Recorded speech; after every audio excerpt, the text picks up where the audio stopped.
dagi. Oh, got it. That one, but this one is coconut milk. We call it latik. So I want you to be wait.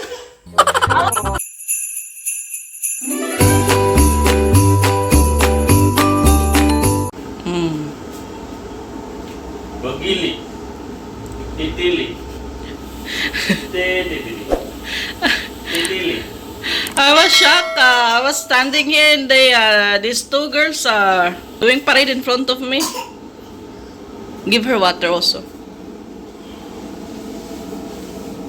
This is oil one. Separately wash it. Yeah. Give me water first. Gusto niya pa karga eh. Ah?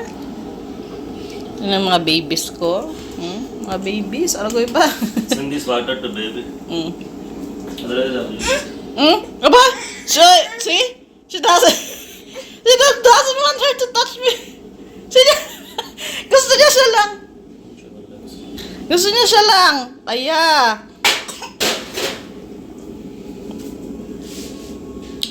Gusto niya siya lang. What about ate? What about ate? Try to hold me again, Anika. Let's see. Try to hug me, ay. Hey. Aragay ba?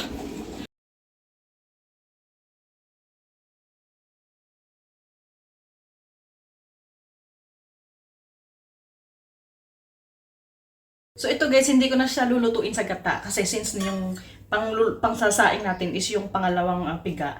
Ang gagawin ko dito mamaya guys, pag maghahalo na ng kanin, pag naluto na itong kanin natin, iluluto ko siya sa oil ng latik. Ano ba tawag dito sa atin? Langis. Doon ko siya ilulutuin. So tingnan natin guys kung okay yung lasa or hindi. So let's start. So una niyan, hugasan muna natin yung ating rice. Hindi ko lang alam guys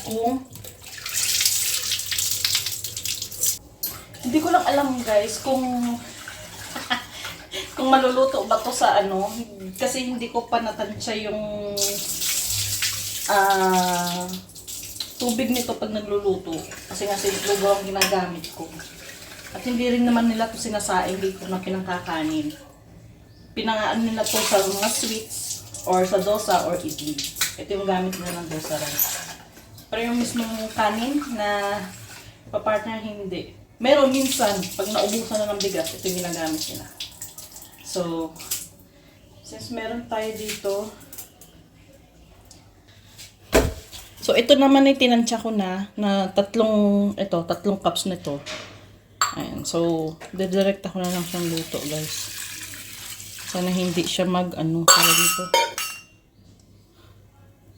Hindi siya yung sumobra naman ng aluto.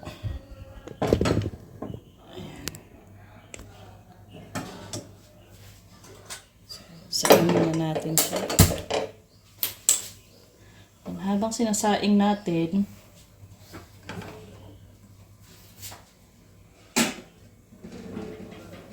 so nilipat ko lang tong si bigas dito sa isang kaldero para nangangamoy sunog yung una nating ginamit.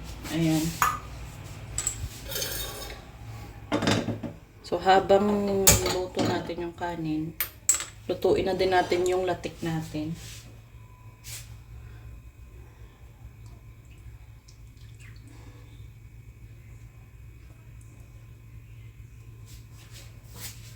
And guys, wala rin akong brown sugar, so ang gagamitin ko is white sugar. Alam ko na maraming masasabi sa inyo hindi ito maglalasang at bicol, pero titingnan lang natin guys. Kasi sa nagkikrave ako, at ito lang yung available ingredients na meron ako. Alam niyo ba kasi pag nasa ibang bansa ka, pag may maisipan kang gustong kainin na Pinoy foods na wala kang ingredients, ay maghahanap ka talaga ng paraan para makapagluto ka kahit kung ano lang meron dyan, yun na yun. Ayun. So, ito yung ginagawa ko. So, titingnan na natin kung masarap ba siya. Importante naman kasi may sugar. Yung pula, pampakulay lang din naman ng biko yun. Pero, parehas lang naman din matamis. Pero kaso lang mukhang maputla. Hindi to, puting biko. So, nag-upload din ako ng ating video ngayon. Na Kasi 2 araw na naman tayong absent. So, nag-add up ako ng 1/4 glass ng water, guys. Kasi medyo matigas-tigas. Hilaw pa yung ating rice. Pero natuyo na yung gata. So, palamutin lang muna natin siya ng konti. At ito na yung ating panglatik. Medyo nag-ano na siya. Muo-muo. Guys, I really feel upset to my latik. Kasi parang desierto yung latik ko. Tingnan nyo naman. Dry pa sa... Ka-dry yan. Dry pa sa desierto. Nakuha ko na yung latik niya pero bakit walang langis? Na-upset ako, guys. Una palang palpak na.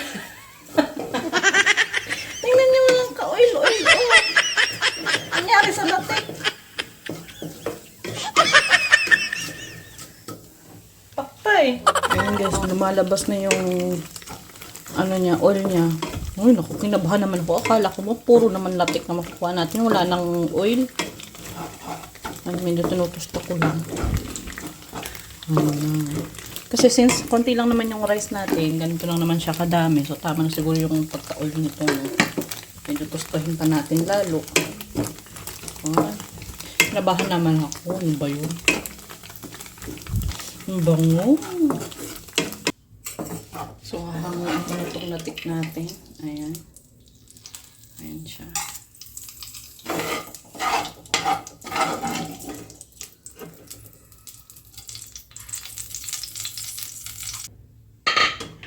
Sindihan natin ulit yung ayan ka lang. At ito-transfer na natin yung ating bigas.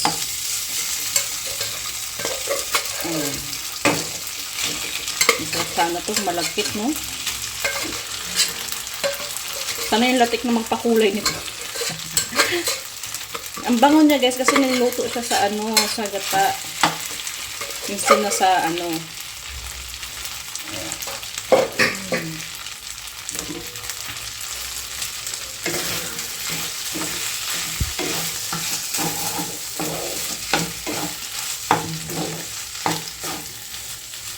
pang nakakalungkot tignan, pang hindi siya nag-i-stick. Ano pa bang ini-expect kasi hindi malagkit yung ginamit. Pero try pa rin natin, guys, yung lasa niya. If na maglalasang biko pa rin. Kahit wala yung pagkamalagkit niya.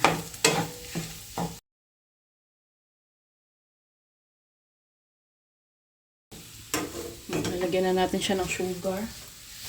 So, yung sugar, guys, tansya ko lang din. Tingnan nyo, puti yung ginamit ko. Kaya yung ating, ang ating biko, puting biko. Tama na yun. Ayoko naman ng sobrang tamis. Atin nang haluin hanggang sa matunaw yung sukal dito sa kanin. Nakakangalay din siyang lutuin. Alright guys, ito na yung niluto natin at ganito rin siya karami.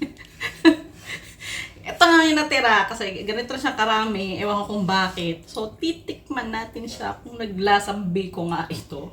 So, let's try it, guys. So, kumuha lang ko ng isa maliit kasi gusto ko patikim ito mamaya kay Mister. Ayan. So, titikman natin siya.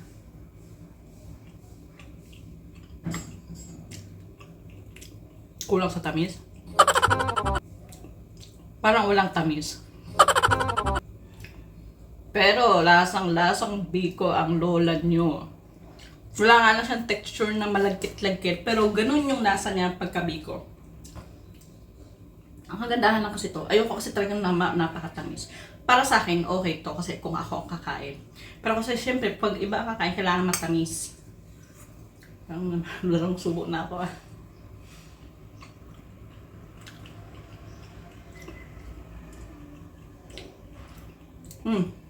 May tamis naman. So, mamaya pa matikim natin, guys, to kay Papa. Oras na dumating siya dito sa bahay. So, tingnan natin mamaya. Yeah, guys, having my biko. So, how is it, ate? Good. You really like it? Pangalawang hingi na to ni Ate Anika. Gustong-gusto niya. What's the taste out? Coconut. Wow. What about Rain? Feed her some. Magmamantika na yung mga labi nito. Oh. Be careful, baby Rain. Ay, Diyos ko po, day. Wait lang kami. Ano ba naman kasi yan? Ay, naku, di malaman ko sa noo po.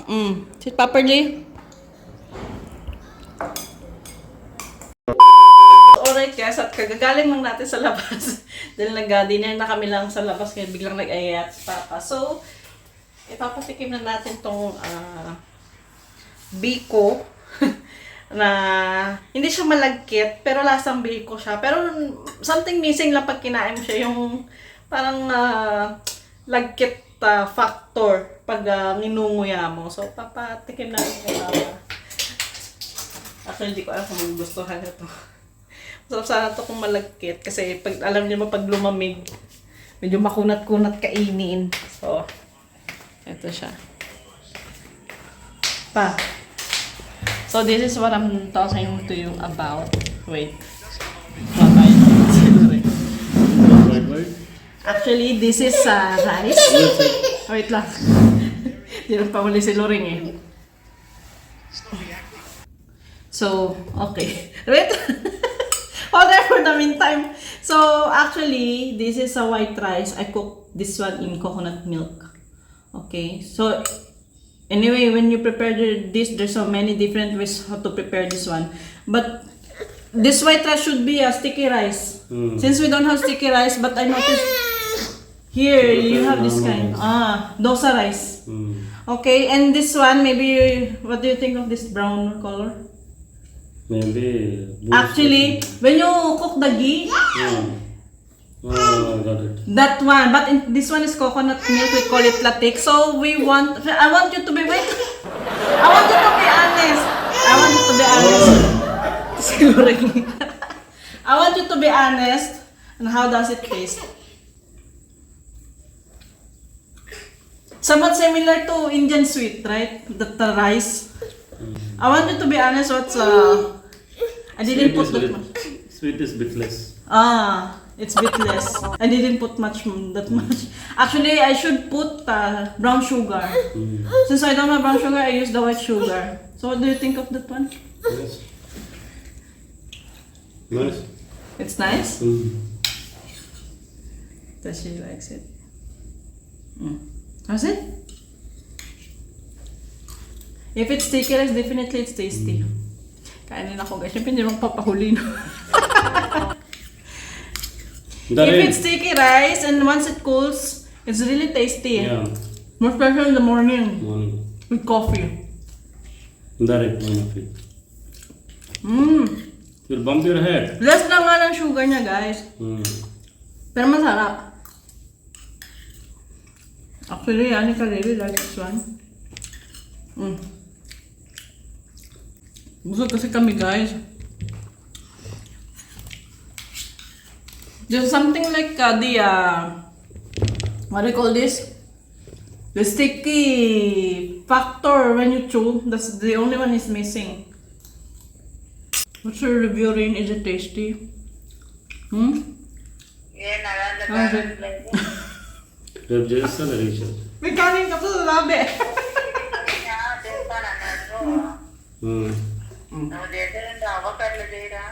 Reb Jason.